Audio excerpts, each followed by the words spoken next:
acostumbrada a presentar las formas clínicas: la viruela mayor o variola, forma grave con 20 a 40% de mortalidad frecuente en Asia, y la viruela menor o alastín con menos del 1% de mortalidad, predominante en África y Sudamérica.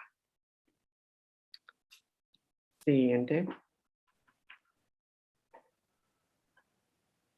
La viruela del mono se identificó en el año 1958 en monos selváticos sinomolgos, y luego más tarde se reconocieron los primeros casos humanos en el año 1970 en Zaire. Los caracteres de la forma clínica de la enfermedad en el hombre se parece totalmente a la viruela mayor. En el contagio es a partir de los animales enfermos, siendo poco frecuente el contagio interhumano. En junio del 2003 ocurrió un brote de viruela del mono en Estados Unidos, relacionado con el tráfico ilegal de mascotas exóticas. Los casos humanos ocurrieron por contacto de las personas con marmotas del género Cynomys enfermas, que fueron compradas como mascotas. Los roedores adquirieron el virus al estar en contacto con ratas gigantes de Gambia del género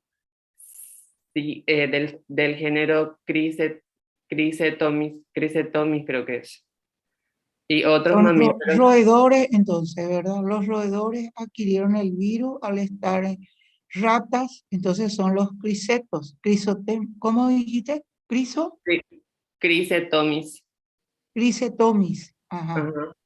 Y sí. otros mamíferos traídos por barco desde Ghana, África, en un local distribuidor de mascotas de Linions. Ocurre, Illinois, Illinois, Estados Unidos, Illinois. sí, ocurrieron 81 casos, de los que fallecieron 4. El virus de la viruela de las vacas puede pasar al hombre ordeñadores, infectando el primer término de las manos, extendiéndose a veces al cuerpo y a los ojos. Presentan lesiones similares a la de la vacunación antivirólica, con fiebre, linfagitis, edema y linfoadenitis. El género Orthopoxivirus, el herpes genital, es provocado con mayor frecuencia por el herpes simple 2 y ataca tanto como al hombre como a la mujer. Se observan lesiones en la vulva vaginal, cuello uterino, regiones perivulvar y perinatal, y en el recto. En el hombre se observan lesiones en el pene, glande, escroto y a veces en la uretra. Cuadro clínico. La viruela mayor tiene un periodo de incubación de 7 a 17 días. La transmisión interhumana por medio de secreciones contaminadas, rinofaringias y de piel, lesiones pustulosas y costrosas. La puerta de entrada de la mucosa del aparato respiratorio superior, desde donde el virus se dirige a los ganglios regionales, para luego invadir a la sangre circulante. Las características lesiones de la piel y mucosa se manifiestan después de 2 a 3 días del periodo catarral febril y se traducen por pápulas, vesículas, pústulas y costras. El proceso dura 1 o 2 semanas, siendo el enfermo altamente contagioso durante todo este tiempo y principalmente cuando las lesiones de la piel se abren. Diagnóstico. Puede hacerse por procedimientos directos e indirectos. 1. Como procedimientos directos, se utilizan el frotis de la pústula buscando corpúsculo de inclusión de Guarnieri, la microscopía electrónica del material de las vesículas o pústulas pueden mostrar los virus. El cultivo en la membrana cariolantina alantoidea del embrión de pollo. Corioalantoidea del embrión de pollo. Corio, ¿ah? Gracias, profe. Membrana corioalantoidea, ¿sí? Sí, O profe. sea, en células vivas tenés que cultivar el embrión de pollo, ¿verdad? Sí, así es, profe. En las células vero y útil para demostrar la presencia de las partículas víricas. La identificación de los virionces puede hacerse mediante las técnicas de precipitación en agar-gel e inmunofluorescencia directa. Y dos, como procedimiento indirecto se utilizan las reacciones de fijación de complemento, la inhibición de la hemaglutinación y la neutralización de la infectividad.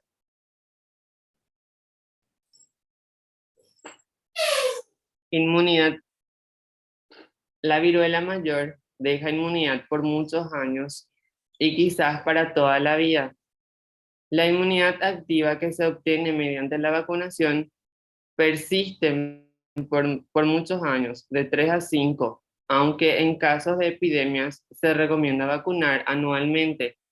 La vacuna de uso humano se prepara a partir de las lesiones vesiclopustulosas, obtenidas por la aplicación del virus de la vacuna en terneras. La técnica de la vacunación humana consiste en aplicar linfa vacunal por la primovacunación. Tiene un proceso que dura alrededor de 3 semanas, desarrollando el sitio de la aplicación pápula, vesícula, pústula y costra, y también la caída de la costra. En la renovación se aceleran todas las etapas y la duración puede reducirse a unos pocos días, entre 5 y 8. Las reacciones negativas o las alérgicas que duran de 2 a 3 días deben ser consideradas como fracasos, debiéndose vacunar de nuevo. La vacunación puede presentar complicaciones tales como infecciones bacterianas local o generalizadas, tétanos, diseminación cutánea del virus con 30 a 40% letalidad, encefalitis post-vacuna con 40% de mortalidad, vacinia necrosante progresiva, vacinia fetal por la vacunación materna durante las 4 a 24 semanas del embarazo, letalidad del 100%, el riesgo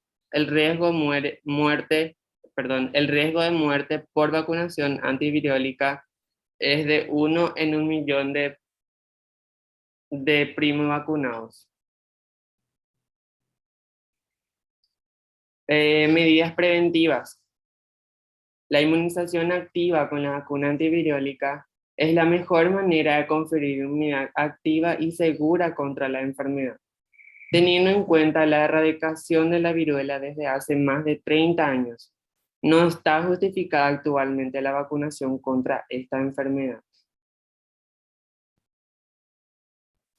Género Parapoxivirus. Son virus de animales angulados que excepcionalmente atacan al hombre.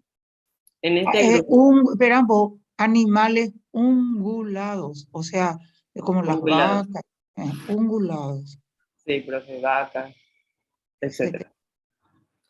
En este grupo encuentra el virus de ORF que produce la dermatitis pustular contagiosa de las ovejas, así como el virus agente de la pseudoviruela de las vacas, que puede producir lesiones vesículo-postulosas o nodulares en la mano con, con linfoadenopatía en los trabajadores que manipulan estos animales.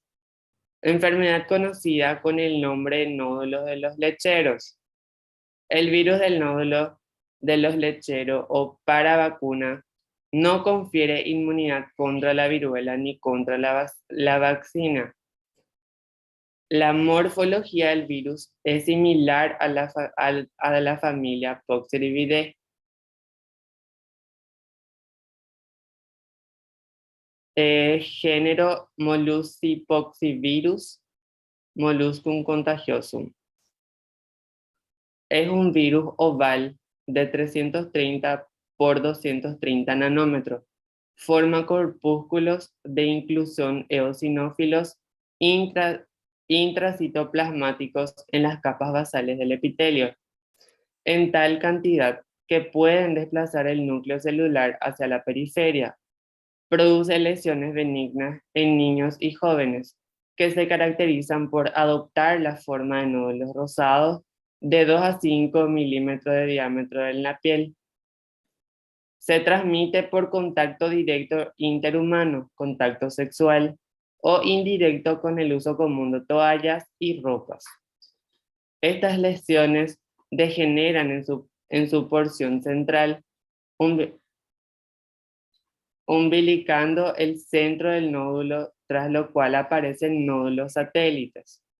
El diagnóstico del molluscum contagiosum se realiza mediante la biopsia de los nódulos, demostrando la presencia de inclusiones eosinófilas intracitoplasmáticas.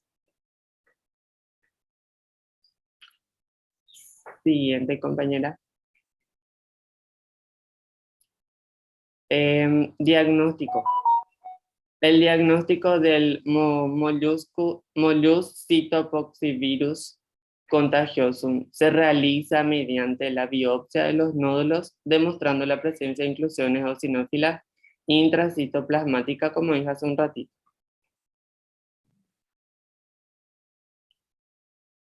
Género Yatapoxivirus. El virus de la viruela tana de los monos de Kenia se transmite a humanos mediante mecanismos no bien identificados, ocasionando pequeñas epidemias de los cuadros febriles con cefalergias y dorsalgias.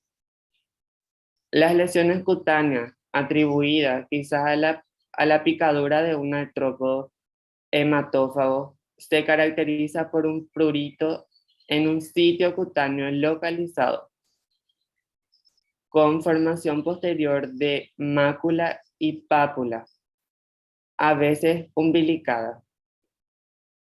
El tamaño del nódulo es de 10 a 15 milímetros, asentando sobre una región eritematosa y edernatizada, con linfoadenopatía regional dolorosa. Al final el nódulo se úlcera y cura en unas 6 semanas. El virus de los tumores del mono de Java, otro de los integrantes de este género, fue descrito en Java, Nigeria. Produce tumores de hasta 40 milímetros de diámetro en la cabeza y en las extremidades de los monos, cuya estructura histológica es la de un histocitoma benigno que cura en 2 o 3 semanas.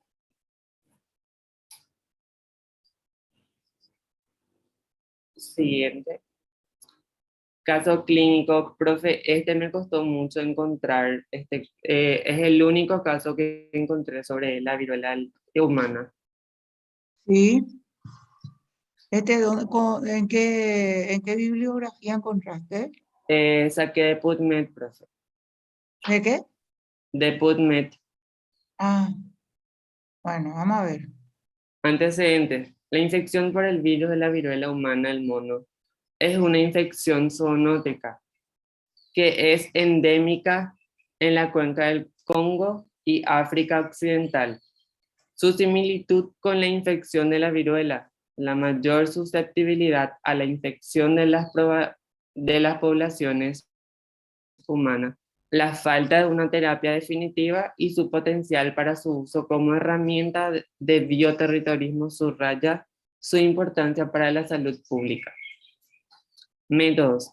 Este fue un estudio de caso de infección por virus de la viruela humana que ocurrió en 2 adultos nigerianos, visto en el 2018 en el hospital docente de la Universidad de Bigman en Jos, estado de Plateau, Nigeria. Los casos involucraron a 2 hermanos y estos, un ratito, y estos fueron los primeros casos informados en el estado de Plateau de Nigeria, que tiene una población estimada de 3,5 millones de personas. El diagnóstico se basó en una combinación de características clínicas y pruebas de PCR positiva en muestras de lesiones cutáneas y sangre. El primer caso, un varón de 20 años, se presentó con fiebre, dolor de cabeza, dolor al tragar y miccionar, y lesiones cutáneas generalizadas de una semana de evolución. El segundo caso es, es un hermanastro de 20 años del primer caso. Y el proveedor de atención primaria del primer caso, cuando se enfermó, también presentó fiebre, cefalea, dolor al tragar, lesiones cutáneas de menor intensidad que en el primer caso de una semana de evolución. Eh, los ensayos de PCR de las muestras de las lesiones cutáneas y de la sangre fueron positivos en ambos casos. La otra comorbilidad en ambos casos fue la faringoamigdalitis. Los cultivos de sangre, garganta, heces y orina para sospecha de sepsis e infección del tracto urinario fueron negativos. Ambos casos fueron ingresados y dados de alta después de recibir un ciclo de antibióticos, antihistamínicos, antiinflamatorios, no esteroideos y multivitamínicos.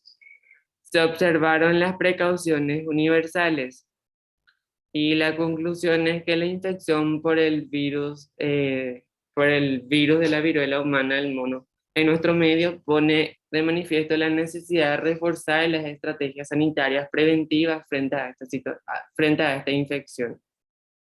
O sea que hay que controlar más a los animales, porque acá se habla de una enfermedad zoonótica, ¿verdad? ¿Qué quiere decir zoonosis? Profe, te ha de ver eso, si me ayudas, te agradezco. Y bueno, zoonosis quiere decir que viene del animal al hombre, se contagia, ¿verdad? Zoonosis entra como una especialidad hoy en día. Por ejemplo, hay congresos de zoonosis y ahí se tratan todos los tipos de patología que puede pasar al hombre de los animales. Zoonosis, ¿ok? Sí, profe, gracias. Bueno, Ahora le corresponde a mi compañero hablar. Le paso la palabra. ¿a quién le La pasaba la palabra? familia a Carlos Nahuel Sanabria, profe. Carlos Nahuel Saunari. Así Muy mismo. bien. La familia Herpes viridae tiene las subfamilias Alpha Herpes virinae, Betae Persivirinae, Gamma Herpes virinae y las subfamilias Alphae Persvirinae, que comprende los virus del herpes simple humano 1, el 2, el 3 y este último, el 3, que también es conocido como el virus de la varicela zoster. Las subfamilias Betae persvirinae incluye al virus del herpes simple 5, también llamado cytomegalovirus, y a los virus del herpes humano 6 y 7. Las subfamilias Gammae persvirinae contienen al virus del herpes humano 4, conocido como el virus de Epstein-Barr, y al virus del herpes humano 8, que está también relacionado. La subfamilia Alpha Herpes virinae, virus del herpes simple, que su subfamilia Alpha Herpes virinae, cosaédrica, con el núcleo rodeado por la cápside y una envoltura que deriva de las membranas celulares del hospedador. Su cubierta rica está cubierta en lípidos, hace que el virus sea muy sensible a los solventes de la grasa como el éter. El diámetro de las partículas víricas es de 110 a 200 nanómetros. La multiplicación del virus se hace en llamados episomas. Se elimina al exterior de las células parasitadas rodeándose de una envoltura que está formada por la lámina interior de la membrana nuclear. Cultivan en membranas cariolandoidea de embrión de pollo en células Vero y en células diploides humanas sobre Espera, las que vos no tiene es cario, espera, corio, corio es, no es cario, corio, membrana coriolantoidea de pollo. coriolandoidea, sí, Corio. perdón, profe, coriolandoidea del embrión de pollo. También en células Vero y en células diploides humanas, sobre las que tiene efecto citopático. Antigénicamente se tiene dos tipos de virus herpes, simple 1 y simple 2. Cuadro clínico. Son agentes patógenos muy frecuentes del hombre. Acostumbran producir infecciones que permanecen latentes por mucho tiempo, presentando frecuentes episodios recurrentes. Las localizaciones predilectas son en la piel y en la mucosa, interesando nariz, boca, faringe, esófago, genitales y conjuntivo ocular. Las lesiones primarias son vesiculosas, pudiendo acompañarse de fiebre y adenomegalias. En pacientes con eczemas, el herpes simple puede adquirir un carácter generalizado. Casos graves mortales que pueden ocurrir en recién nacidos y en adultos con graves deterioros inmunológicos. Herpes. Herpes simple 1 es una frecuente en las lesiones de estomatitis, queratitis y algunas formas generalizadas. El herpes simple 2 se encuentra a menudo en lesiones genitales o en zonas vecinas e infecciones generalizadas del recién nacido. El herpes oral de los niños es ocasionado habitualmente por el herpes simple 1 y los adultos jóvenes pueden desarrollar con el simple 1 y también con el 2. Las lesiones bucales pueden propagarse a la faringe. La recidivida del herpes bucal es frecuente.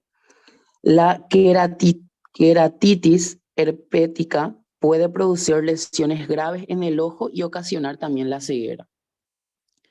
El herpes genital es provocado con mayor frecuencia por el herpes simple 2 y ataca tanto a hombres como a mujeres, sin excepción. En las mujeres se observan lesiones en la vulva, vagina, cuello uterino, regiones perivulvar y perianal, y también en el recto. En el hombre se observan lesiones en el pene, en el glande, en el escroto y también a veces se puede presentar en la uretra. La encefalitis hepática es producida en la mayoría de pronósticos, en cambio de la meningitis, que son causas habituales por el herpes simple 2. Las lesiones del recién nacido por herpes simple 2 en el carcinoma del cuello uterino 2 es el pronóstico a menudo fatal. Hoy se plantea que el papel ecogénico juega el herpes simple 2 y el carcinoma del cuello uterino en base a los hallazgos del ADN herpérico de las células cancerosas. El herpes simple 2 produce lesiones bajo de la cintura. También es conocido el herpes simple 2 que causa viremia con mayor frecuencia que el herpes simple 1. En los pacientes inmunodeprimidos y en especial en los pacientes con SIDA, el herpes simple puede adquirir un carácter mucho más agresivo y también virulento. Diagnóstico. Se utiliza procedimientos directos de aislamiento del virus por inoculación intracerebral en ratones, córnea de conejo o membrana cricoaritenoidea de embrión de pollo. El virus se lo identifica posteriormente por medio de los sueros específicos con métodos de neutralización de la infectividad e inmunofluorescencia directa. Mediante la serología se investigan anticuerpos utilizados, la fijación de complemento, la inmunofluorescencia directa, la neutralización de infectividad y métodos inmunoenzimáticos muy difundidos últimamente. El tratamiento. Son útiles para el tratamiento del herpes simple 1, la vidarabina, usada por vías endovenosas para las formas severas de encefalitis, herpes neonatal y herpes diseminado. Y 2, el aciclovir utilizado por la vía oral tópica, gotas oftálmicas e intravenosas. Y 3, la yododesoxiridina y la trifluoridina utilizadas en tópicos en queratitis. Ahora voy a hablar de un caso clínico que también encontré. Paciente varón de 36 años de edad que acudió a emergencias del Hospital Nacional de Alicante por presentar múltiples lesiones ulcerosas en mucosa oral, lesiones eritematosas circulantes por centro pálido, conocidas como lesiones en diana o tiro al blanco. Lesiones en diana típica en la región palmar, lesiones tipo úlcera en la cavidad oral que no le permitían comer o beber líquidos debido al dolor, asociados a lesiones multiformes en diana en palmas de la mano, pies, antebrazos, brazo, pierna, así como también en genitales y región perianal. Las lesiones eran dolorosas y con prurito y ardor. Como antecedente, refirió haber sufrido 3 episodios con aparición de lesiones en los últimos años. El primer episodio fue en junio del 2013, cuando presentó lesiones ulcerosas orales que remitieron solas al cuarto día. El segundo fue en septiembre del 2013, que también presentó lesiones maculares en miembros superiores e inferiores, remitiendo a la semana. El tercero fue en enero del 2014, que presentó lesiones maculares en codo, manos, que remitieron en pocos días. El examen ahí está. El examen Se desapareció. sí. El paciente se encontraba en regular estado general o en estado de hidratación y nutrición, lúcido y orientado. En piel encontramos múltiples lesiones papulares, eritematosas, circulantes y multiformes, con centros purpúricos rodeados por hasta 3 halos. Uno pálido de piel aparentemente sana, otro eritematoso y el más extremo eritematoso pálido, de alrededor de 1 centímetro de diámetro, en palma de mano, a nivel del cuello, tórax, miembros superiores e inferiores, pruriginosos y dolorosos, y a su vez múltiples lesiones ulcerosas en cavidad oral.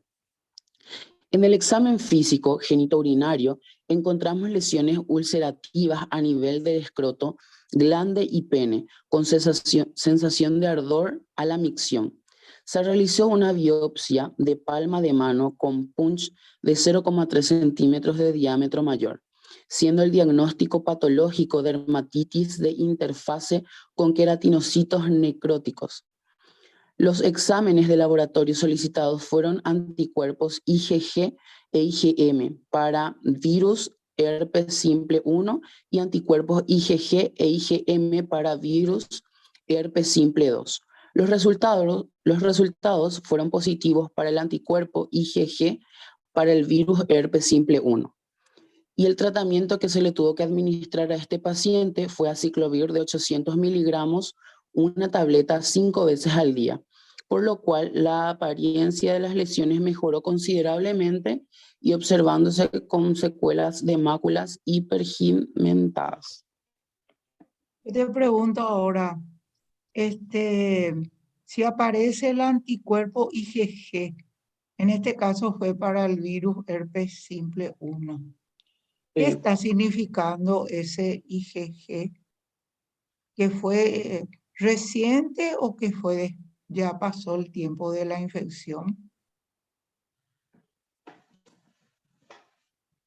Yo creo que sería, profe, que ya pasó ya, por el hecho de que ya ha presentado, porque justamente en la diapositiva anterior estaba diciendo que él ya presentó esto desde el 2013, que ya prácticamente en 3 ocasiones, de las cuales una de ellas terminó a los 4 días, el siguiente en la semana y por último creo que también en la semana. y este sería su cuarta vez con este mismo cuadro. Si, por ejemplo, invertimos el cuadro y hacemos supuestamente, hacemos también porque vos hablaste de IgM, y sale positivo IgM. ¿Qué me está indicando eso, IgM? Y me sale IgM positivo. No me sale todavía IgG positivo. ¿Qué significa esa IgM positiva? ¿Qué significa?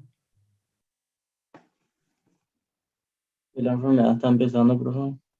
Que la enfermedad está empezando. Muy bien, o sea que al iniciar la enfermedad, si yo hago la prueba de las inmunoglobulinas, en este caso la IgM, esa me está indicando que la enfermedad está empezando, iniciando. Después pasa una fase, ¿verdad? Y decae eso.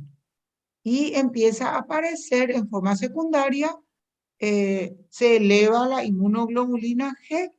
Eso quiere decir que ya eso está dejando de ser inicial para ser ya la última etapa, diríamos, ¿verdad?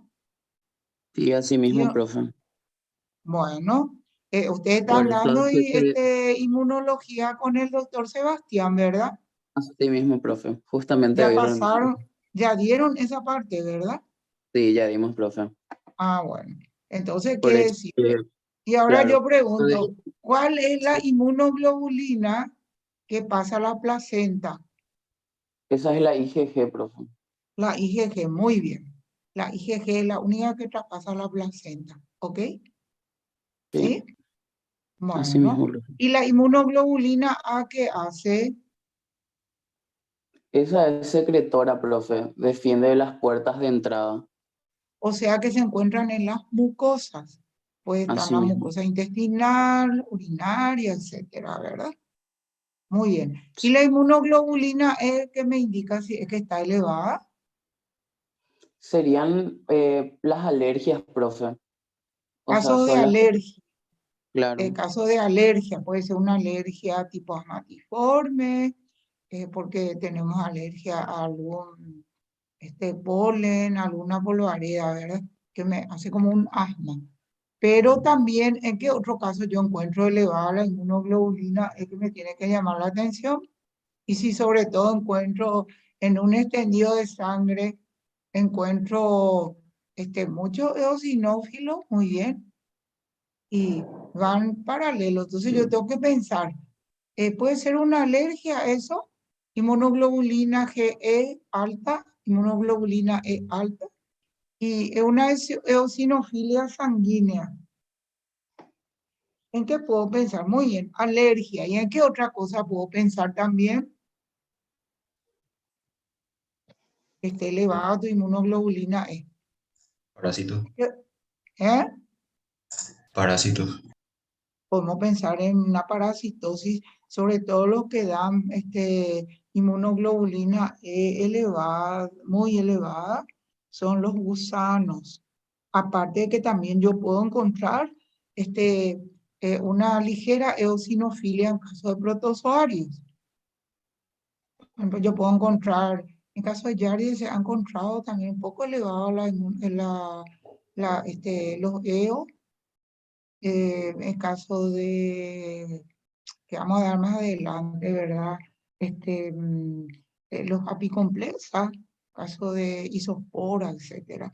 Pero en el caso de los gusanos, le tenemos, por ejemplo, al Strongyloides corali, que me puede dar una eosinofilia muy alta. Lo hemos llegado a tener en el hospital hasta 85% de EO en sangre circular, con presencia de Strongyloides corali. Puede ser el caso de la funcinaria, anquilostoma, ¿verdad? El caso de la Trichinella spiralis, el caso de las filarias, también me da alta la eosinofilia. Entonces, esos son parásitos que me pueden estar haciendo problemas. Bueno, entonces eso como una aclaración nomás al tema. ¿Se entiende? Está muy bien todo lo que estuvieron diciendo. Y bueno, ahora tenemos el virus de la varicela herpes zóster. Sí, profe. Yo les voy a hablar sobre el virus de la varicela, herpes zóster.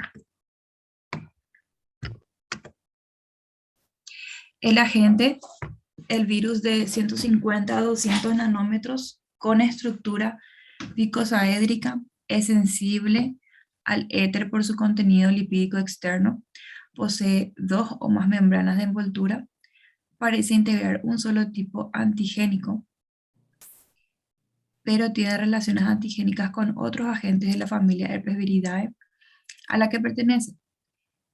Cultiva en células diploides humanas de las líneas IFDK y HFDL. El virus no se propaga por inoculación experimental animal de laboratorio.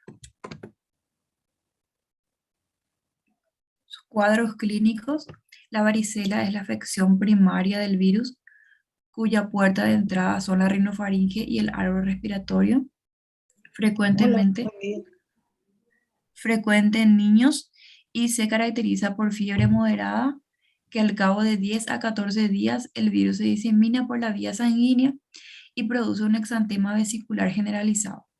Una vez que desaparece la infección primaria, el virus de la varicela permanece latente en los ganglios de la raíz dorsal de la médula y en los nervios craneales. La reactivación de este virus después de muchos años ocasiona la enfermedad denominada herpes zóster. El herpes zóster es más bien una afección del adulto, que presenta erupción eritematosa dolorosa. Luego origina múltiples vesículas acompañadas de poca o ninguna, siguiendo la distribución cutánea que corresponde a las inervaciones de los nervios sensitivos. El herpes zóster es una enfermedad secundaria que aparece en individuos con inmunidad parcial por infecciones anteriores de la varicela, virus que ha permanecido latente por espacio de tiempo variable. El herpes zóster aparece con cierta frecuencia en personas con grandes traumatismos o con medicación inmunosupresora. La varicela es una enfermedad benigna, sumamente contagiosa. Más del 90% de la población mundial tienen anticuerpos contra este virus. En cambio, el herpes zóster solo afecta entre el 10 al 20% de la población.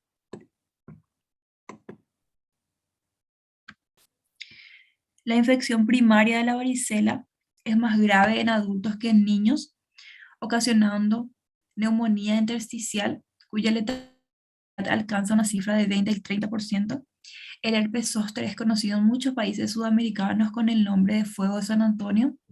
Su distribución radicular hace que la lesión se limite siempre a la mitad del cuerpo, no traspasando la línea media, como se observa en la lesión de los nervios torácicos. La transmisión transplacentaria del virus de la varicela ha sido planteada, en la cual el neonato podría presentar cicatrices cutáneas, cataratas, corioretinitis, macrooftalmia, sordera y atrofia cortical cerebral. Pero las evidencias recientes indican que es muy improbable que ocurra el contagio transplacentario. El diagnóstico se hace mediante el frotis del líquido de la vesícula, coloreado con Giemsa, muestra células epiteliales multinucleadas con núcleo plegado. También puede utilizarse la inmunofluorescencia directa utilizando suero antivirus de Z conjugado.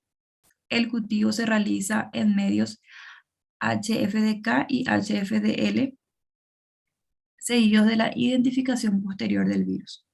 Los métodos serológicos utilizan la inmunofluorescencia indirecta, la fijación de complemento, la neutralización del virus y la precipitación en gel.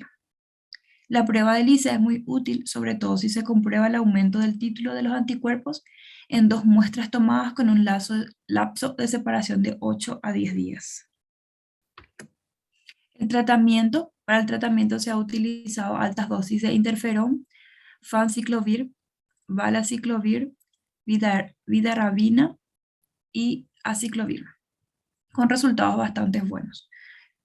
La inmunoglobulina antivaricela zóster se usa en casos graves de varicela en pacientes inmunodeprimidos. Y la prevención: se debe evitar el contacto directo en el caso de herpes simple 2. La utilización de condón evita el contagio sexual. Las madres con lesiones herpéticas deben extremar los cuidados para no contagiar a sus neonatos. Y a continuación voy a presentar un caso clínico. Una niña de 9 años de edad que acudió a consulta privada en el Centro Médico de Niños San Miguel por prurito y luego dolor intenso, que lo refirió como punzadas ubicado en el lado izquierdo de la región lumbar. Posteriormente aparecieron unas pápulas irradiadas hacia adelante que se extendieron hasta la región suprapúbica izquierda. En estas circunstancias, ella acudió a la consulta de otro centro médico, donde se le diagnosticó una alergia por una faja que la niña usaba en ese momento. Se trató con antihistamínicos orales y tópicos, pero no tuvo una buena evolución y las pápulas se convirtieron en vesículas dolorosas y no podía tolerar ni el roce de la ropa en esa zona. Por este motivo, acudió a nuestro centro de salud. En la anamnesis se destacó que la niña enfermó de varicela a los 5 años de edad y hace 2 semanas antes de la primera consulta, el hermano de 5 años estuvo con varicela. A la inspección se observó vesículas en racimos de uvas que van de los dermatomas lumbares L3 a todas las ramas que inervan la zona abdominal. Estas lesiones eran dolorosas a la palpación. Con todos estos antecedentes se llegó al diagnóstico de herpes zóster. Se realizó tratamiento con aciclovir 200 miligramos cada 4 horas por 5 dosis, 30 miligramos por 7 días. El dolor desapareció al tercer día, las lesiones secaron completamente y cayeron las costras sin dejar secuelas a los 10 días. Se realizaron controles semanales durante un mes y no se presentó dolor postherpético. De la subfamilia Beta herpes virinae está el citomegalovirus, cuyo agente causal, igual que los de la familia herpes viridae, tiene su núcleo con cápside y estructura icosaédrica. El diámetro del virión, incluyendo su envoltura, llega a 200 nanómetros. Es posible que existan varios tipos serológicos diferentes. El virus produce inclusiones en las células que parasitan, que son de tipo intranuclear y excepcionalmente citoplasmáticas.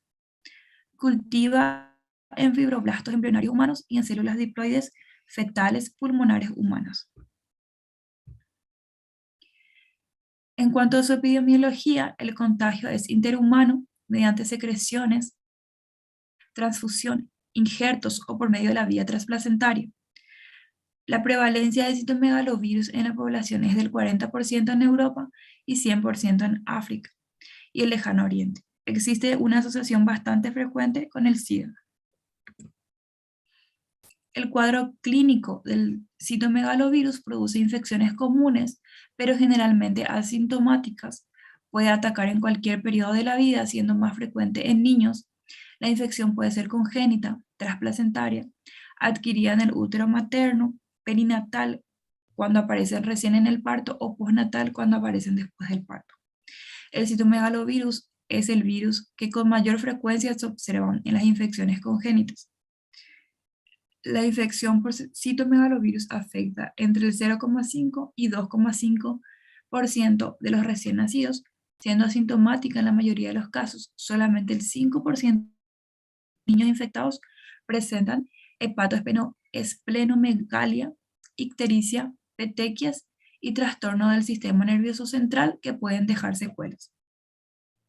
El virus se elimina durante mucho tiempo por la saliva, orina, leche, esperma y secreción vaginal, que constituyen fuentes de infección. El ingreso del virus a un nuevo organismo se hace por diversas vías, siendo el contagio transfusional un mecanismo factible. Se ha señalado la alta frecuencia de la enfermedad por citomegalovirus en los estados inmunodepresivos que se observan en los trasplantes de órganos o tejidos, presentando en estos casos fiebre, neumonía, hepatitis, coriorretinitis, encefalitis, leucopenia y trombocitopenia. Si ¿Qué bien quiere decir trombocitopenia? ¿Qué Ay, quiere profe, decir? sí me ayuda en eso. Quiere decir, viste que cuando vos estudias la sangre, vos tenés que, por ejemplo, si te hacen un hemograma, vos ves si están alto o bajo tus glóbulos blancos, alto o bajo tus glóbulos rojos, tu hemoglobina, etc. Y al hacer el extendido para estudiar las células, ves que están bajo los neutrófilos, por ejemplo. O decís neutropenia, o sea, penia quiere decir bajo, disminuido. También ahí yo puedo apreciar las plaquetas. Y entonces, trombocitopenia, ¿qué quiere decir? Plaquetas que están disminuidas, bajas, ¿me Plaquetas bajas. entiendes? Bajas.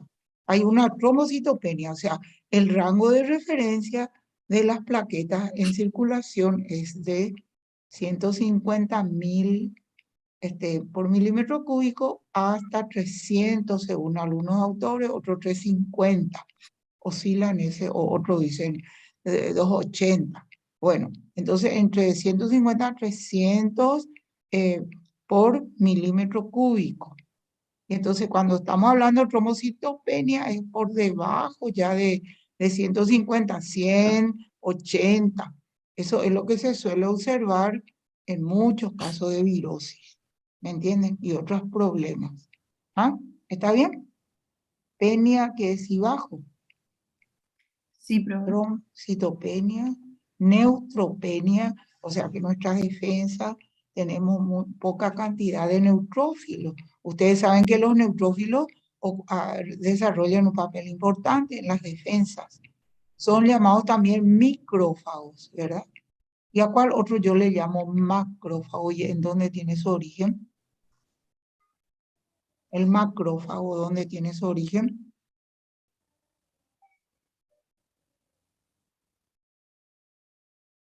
Los macrófagos tienen su origen en los monocitos, son mononucleados, son elementos que encontramos en sangre circulante. Macrófagos son células grandes. Y los micrófagos son llamados los neutrófilos, porque son células pequeñas. Y ellos son los que fagocitan también a elementos raros. En este caso, los neutrófilos son los que acuden cuando hay procesos infecciosos, sobre todo de origen bacteriano, y vienen para fagocitar o atrapar a esas bacterias. ¿Me entiendes? Entonces se llaman micrófagos. ¿Estamos? Y muchas veces estos elementos están bajos. Hay una inversión, o sea, una desviación de estos elementos. Inversión, hay mayor cantidad de linfocitos y esa linfocitosis muchas veces ocurre en caso de la presencia de virosis. Y están en baja los elementos blancos neutrófilos. Por ejemplo, yo tengo 35% de neutro o 40%. Yo estoy hablando de neutropenia.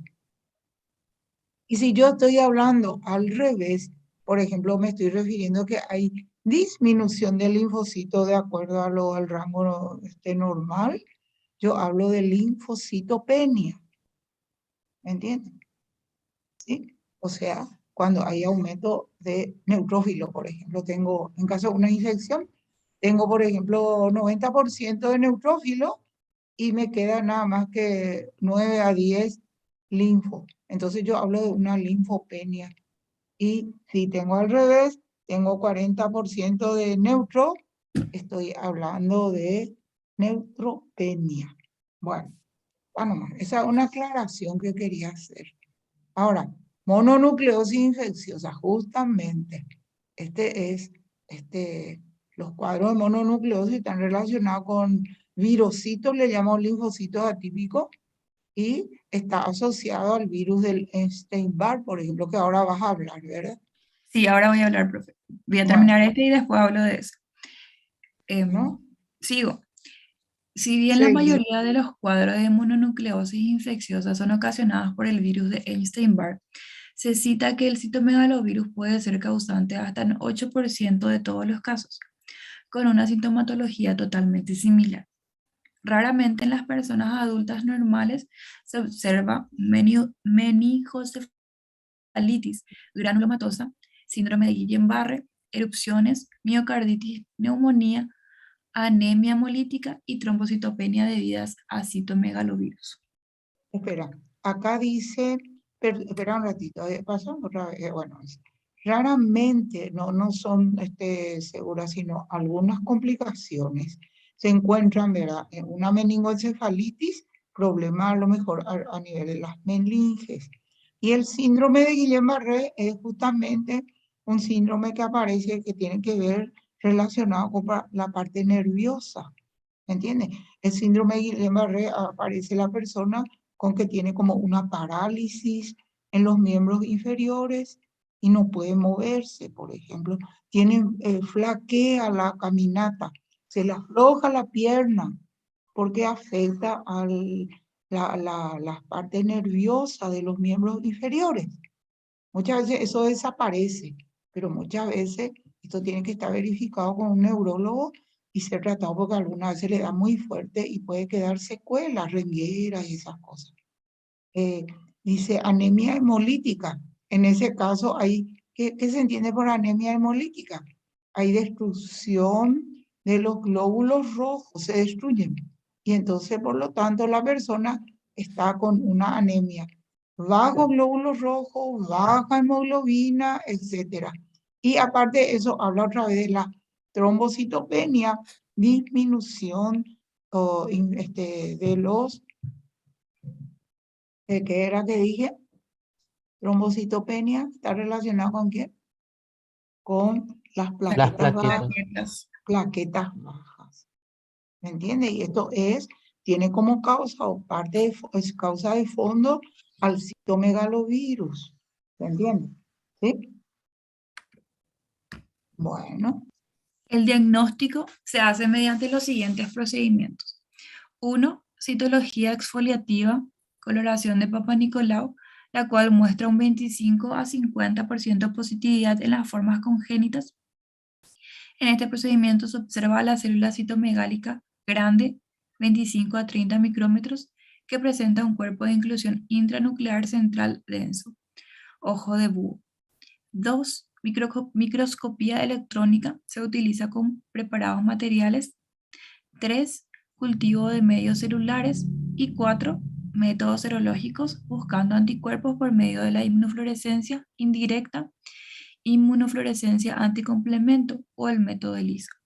Para que los procedimientos indirectos sean más significativos, puede detectarse separadamente anticuerpos en las fracciones IgG e IgM, así como buscar la elevación de título de anticuerpos en las personas seropositivas o cero, o la aparición de los mismos en las seronegativas. Debe tenerse en cuenta que más del 80% de las personas adultas poseen anticuerpos contra el citomegalovirus, lo que dificulta enormemente la interpretación de los resultados inmunológicos. El tratamiento. Los mejores antivirales para el tratamiento del citomegalovirus son ganciclovir y fosfonofórnico. El agregado de inmunoglobulinas con elevados títulos de anticuerpo anti-citomegalovirus es útil para favorecer el acople del ganciclovir. El foscamet ha sido utilizado con algún éxito. La propagación del citomegalovirus puede evitarse tomando medidas adecuadas en las formas de transmisión sexual, transfusión de sangre y trasplante de órgano. Un caso clínico. Paciente de 36 años de edad con paridad G2P101 sin antecedentes personales ni familiares de importancia y cuyo hijo previo era completamente normal, acudió a control de su segundo embarazo y presentaba serología materna negativa para VIH, toxoplasmosis, hepatitis B, C y sífilis. Inmune para rubeola y cuyo grupo sanguíneo era ARH negativo, con prueba de COMS indirecto también negativo. En la ecografía de las 12 semanas le encontraron una translucencia nucal de 1,6 micrómetros en PAP-A y beta-HCG normal para la edad gestacional. A las 19 semanas más 6 días acudió a valoración ecográfica de las 20 semanas, evidenciándose dilatación de ventrículos cerebrales, sobre todo a expensas de las astas anteriores, un ventrículo dilatado y alto con cuerpo calloso pequeño y fino.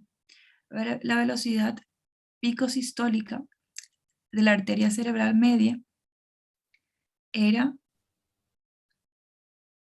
mayor a 1,5 mOm, compatible con anemia fetal grave, según las tablas de Mayo.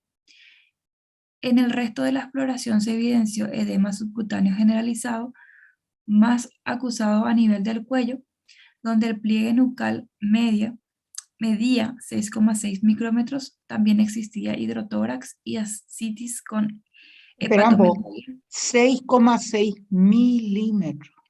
Milímetros, ¿verdad? Ah, Sí, micro, ¿sí? 6,6 milímetros. También existía hidrotórax y ascitis con hepatomegalia. En vista de los hallazgos ecográficos, se recomendó serología materna para TORCH asociada a aminocentesis para cariotipo y PCR de CMV, toxoplasmosis y parvovirus B19. Se obtuvo resultados serológicos y PCR confirmándose la sospecha de infección por citomegalovirus. Se informó a la paciente, quien tras deliberación con su pareja decidió acogerse a la interrupción voluntaria del embarazo por malformación grave fetal contemplada por la Ley 2, Orgánica 2/2010 en España. O sea, acá se hizo una PCR para citomegalovirus y la toxoplasmosis es una enfermedad causada por un parásito que es el Toxoplasma gondii. Toxoplasma gondii puede producir también malformaciones, ¿me entienden? Eso vamos a dar cuando lleguemos, ya estamos por llegar a parásitos. ¿Se entiende eso? ¿Sí? Bueno. Sí, profe. Eso nomás yo le aclaro, ya que presentaron eso, están mencionando, entonces es necesario hacer un poco una aclaración y no estar leyendo. Leemos y después no sabemos de qué se trata o qué es eso, ¿verdad? Entonces pasamos por la anterior, ponemos otra vez. Dice el toxoplasmose y parvovirus B19. También le llaman el B19, está dentro del grupo que le llaman la quinta enfermedad que puede ser causada en los niños por este virus. ¿Me entienden? Por eso habla del parvovirus B19. ¿Me entienden? Y entonces acá, después de todos estos estudios de la reacción de la polimerasa en cadena, se confirmó que había una infección por el citomegalovirus. ¿Me entiendes? Y eso trae malformaciones. Y entonces ahí ellos decidieron interrumpir esta gestación. ¿Ok? Bueno, eso nomás. Para eso pues hacemos los casos clínicos para discutir y aclarar algunas historias. ¿Estamos? ¿Sí? No me tomen a mal. ¿Ok? Bueno, por último, la subfamilia Gamma herpes viridae, el herpes virus EB o virus de Epstein-Barr. El agente es el herpes virus Epstein-Barr, fue aislado primariamente de los linfoblastos provenientes de los linfomas de Burkitt. La partícula vírica es similar en su morfología a los herpes virus. Tiene un núcleo rodeado de una cápsula icosaédrica y una envoltura externa. Mide alrededor de 120 nanómetros. Es un virus termolábil y sensible al éter. El virus se replica en células linfoblastoides. Actualmente parece haber evolucionado hasta convertirse en parásito exclusivo de los linfocitos B, en los que pueden existir en forma latente. Antigénicamente forman un solo grupo conocido que no ha sido aislado en cultivos en forma permanente.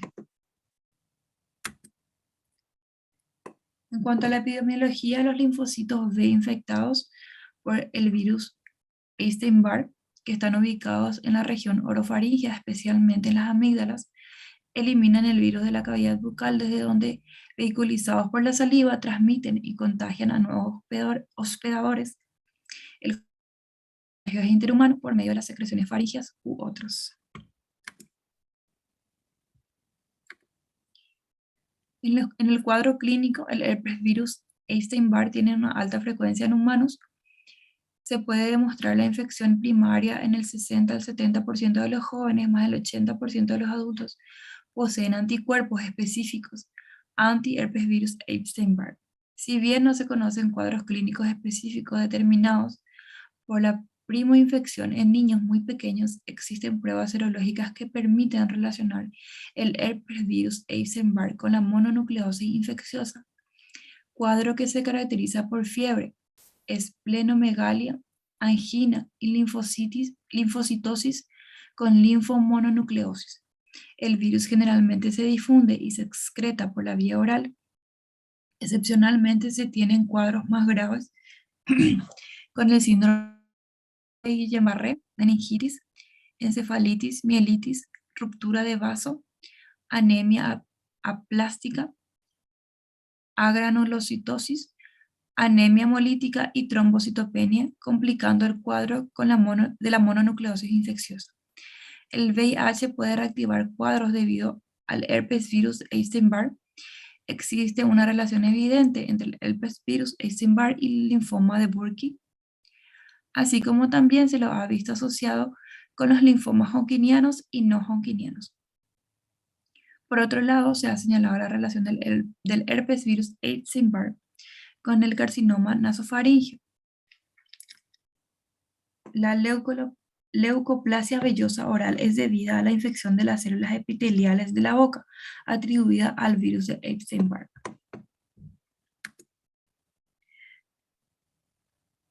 Un ratito. Sí.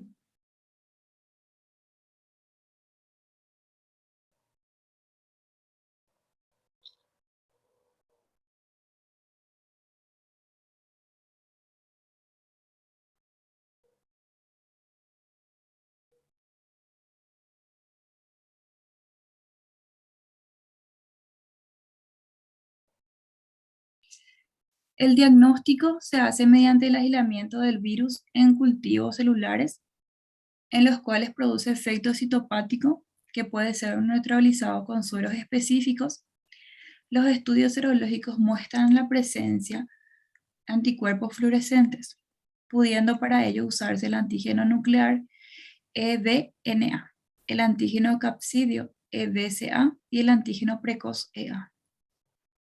Actualmente son utilizados los métodos de inmunofluorescencia indirecta y enzimo-inmunoensayos para detectar anticuerpos del tipo IgG e IgM.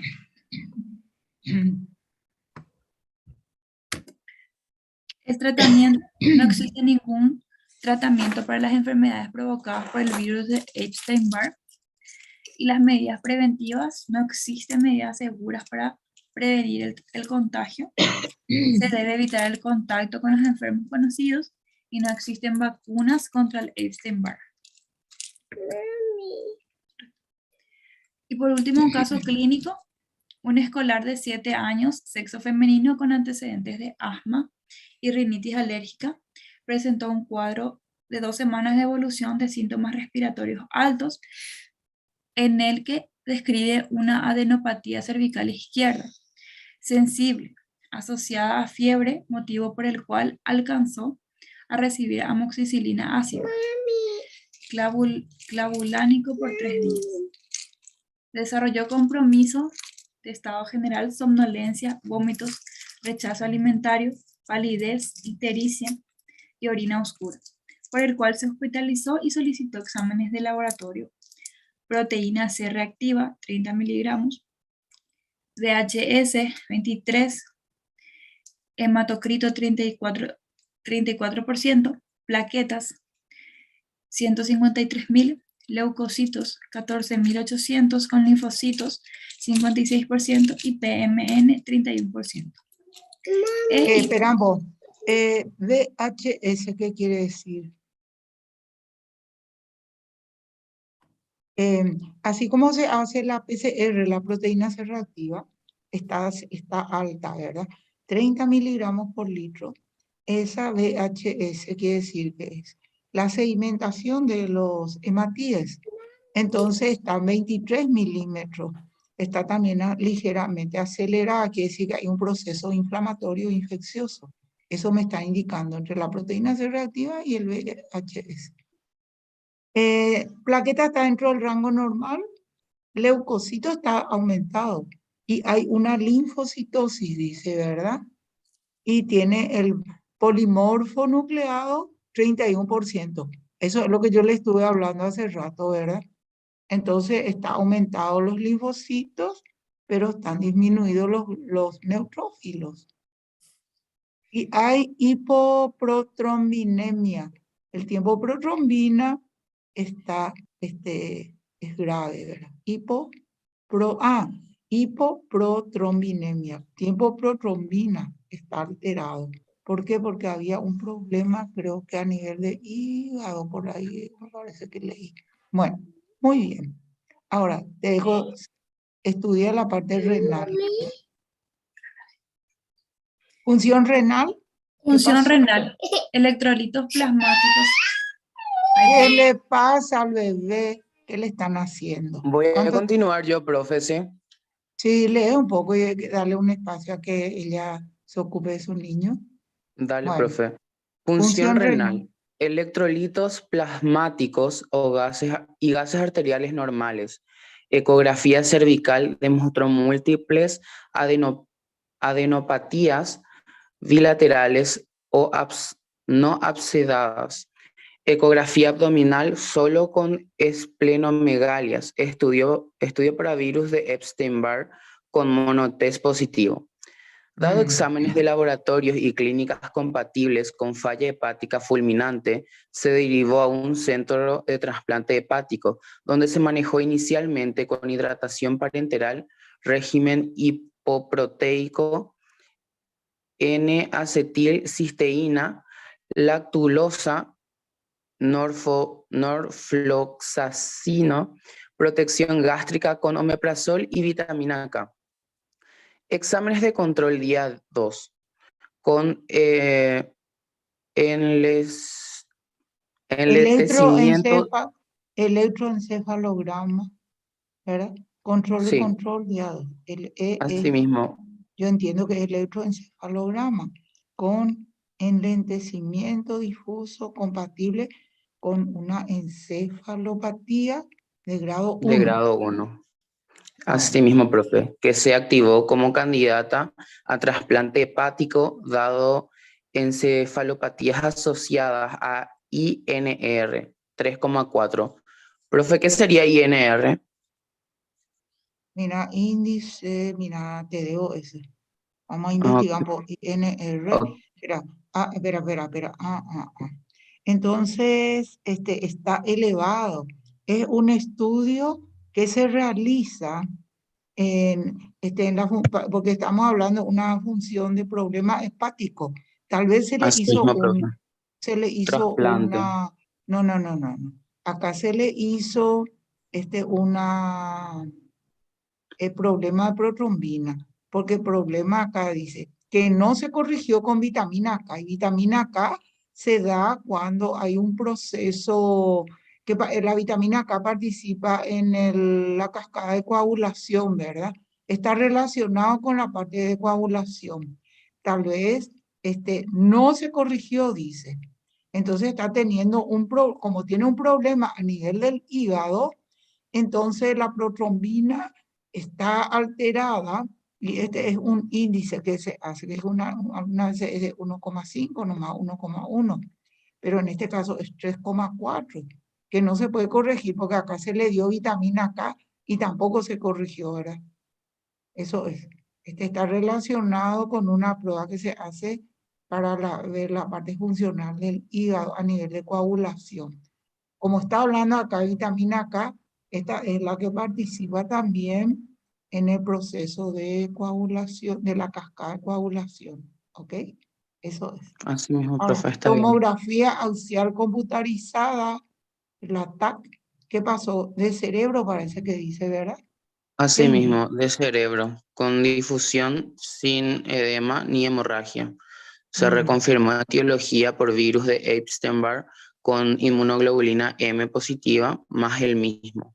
fue elevada por inmunólogo, hepatólogo e infectólogo, marcadores de autoinmunidad negativos y ferritina normal. Se descartó enfermedad de Wilson, virus hepatitis A, B y C, parvovirus B19, CMV y VIH, y se decidió Citomegalovirus y virus de la inmunodeficiencia, VIH-Sida, ¿verdad? Y entonces, ¿qué se decidió controlar con qué? Con corticoides. Y clínicamente la paciente evolucionó hacia la mejoría, así como también las pruebas hepáticas de control completado a los 5 días del tratamiento esteroidal. Y entonces, en resumen, dice que se presenta el caso clínico de una paciente de 7 años, inmunocompetente, que desarrolló una falla hepática fulminante por infección del virus de Epstein-Barr en el contexto de la mononucleosis infecciosa, en quien se administró corticoides sistémicos, lo cual se asoció a una rápida mejoría, tanto clínica como de laboratorio. Entonces, así también se pudo evitar ese trasplante hepático. Y no hubo efectos secundarios negativos en esta paciente atribuibles al uso de corticoides. Entonces, al utilizar corticoides, lo que nos dice que pudo evitar el trasplante hepático. O sea que mejoró esta paciente, entonces. Qué suerte Así que le mismo, pudieron profe. recuperar, ¿verdad? Bueno, está bien, muy bien. ¿Se entiende? Bueno, Sí, profe. después, ¿ahora qué dice? Herpes virus humano 6, HVH6. Infecta leucocitos T y B, así como monocitos, macrófagos y otras células. Puede asociarse con el VIH y el ataque al linfocito TCD4. Este herpes virus humano 6 infecta entre 60 y el 70% de los humanos. Puede ocasionar fiebre eruptiva en niños con roceola cutánea que puede curar 3 a 5 días, linfadenopatías cervicales y síntomas respiratorios. Puede ocasionar cuadros de mononucleosis en adultos. Es más frecuente la infección por el virus de personas inmunocomprometidas con el SIDA y trasplantes de órganos. Después está el herpes virus humano 7, que es parecido al 6, que fue aislado de las células T de un paciente con SIDA, en el que se encontró también de HVH6, que se desconoce su acción patógena en humanos. Y por último, vamos a ver el herpes virus humano 8, que fue descubierto con una biopsia de sarcoma de Kaposi. El ADN del herpes virus humano 8 se lo encuentra en los linfocitos B de la sangre periférica. Se lo ha detectado en Italia, Grecia y África, especialmente en pacientes que tienen SIDA. Es como un cáncer de la piel. Aparece todo Así mismo, manchado, profe. así como aparece todo manchado como si fuera un tigre, ¿verdad? Así aparece. Unas manchas marrones en todo el cuerpo, en la piel. Y ese se le llama sarcoma de Kaposi, que está relacionado con el problema del VIH, la inmunodeficiencia humana, SIDA, ¿verdad? Así mismo, profe. Bueno, Y todas las informaciones que pudimos obtener sacamos del libro de microbiología y parasitología médica CANES, la 7ª edición, y también de una página que se llama Cielo. sí, es una revista científica, ¿verdad? Cielo. Así mismo, profe. Bueno, muy bien. Entonces está muy interesante. Se vale aplaudir, ¿verdad? Aplaudanle con sus compañeros un poco. Aunque Aplaudan, chicos. Parece que no tienen fuerza ya porque quieren comer, ya parece que tienen hambre, ¿verdad? Bueno, Sí, profe, además que tenemos hoy examen y estamos full nerviosos. con el doctor Sebastián, Sebastián. Sí, así ¿examen de mismo. qué tienen? De inmuno. Segunda parcial ya. Ya. Y bueno, y la doctora Ana está por ahí, no está por ahí para tomar la lista. Sí, ya estoy, profe. Buen día. Hola, doctora Ana, buen ¿Qué tal, día. profe? Bien nomás. Hay una belleza por lo menos alegra la vista, ¿verdad? Ese panorama de flores, plantas, entre los árboles. Ah, Bueno, sí. Les llamo. ¿A tu carro Narváez? Presente. Añasco Fernández, Presente. Antunes, Presente, doctora. Arias Machuca, Presente, doctora. Arrua, Presente. Báez Carlos, Presente. Báez Mercedes, Presente. Vareiro, Presente. Benítez Melgarejo, Presente. Benítez Román, Presente. Cardoso Vera, Presente. Chamorro González, Presente, profe. Chena Reyes, Presente. De Sousa Samantha,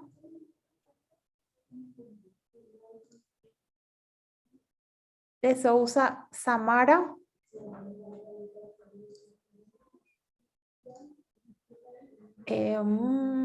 Duarte Aveiro, Presente. García Reyes,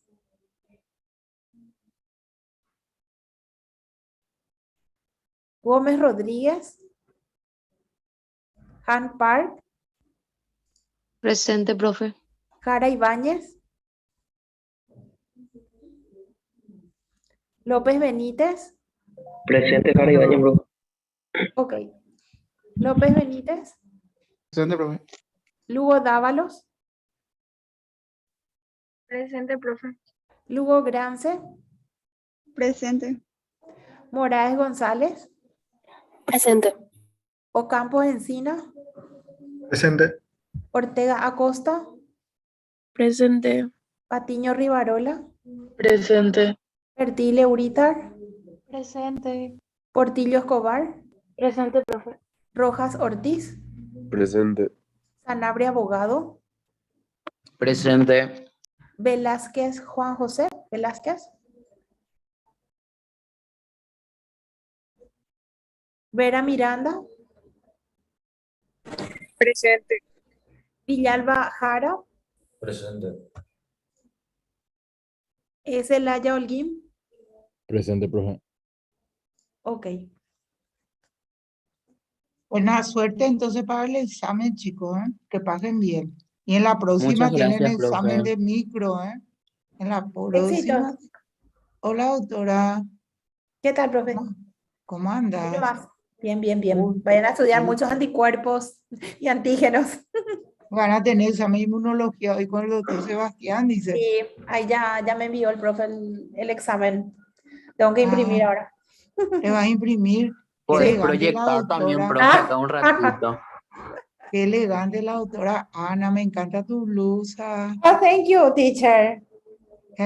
Muy Thank you. linda. Nueva, ¿eh? Llegó de los United States.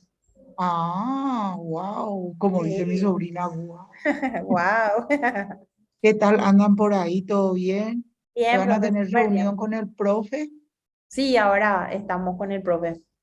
Bueno, saludos entonces a todos los que Le me voy a conocen. enviar. Y bueno, les dejo pues entonces para que Vale, sigan profe. trabajando. Sí, Sigan trabajando. éxitos. Chao, chao. Éxito. Chao, chao. A la Chao, profe. tarde yo continúo mi trabajo. Sí, profe. Chao, Chao, chao. Ana. Te Chao, dejo. profe. Chao, chao.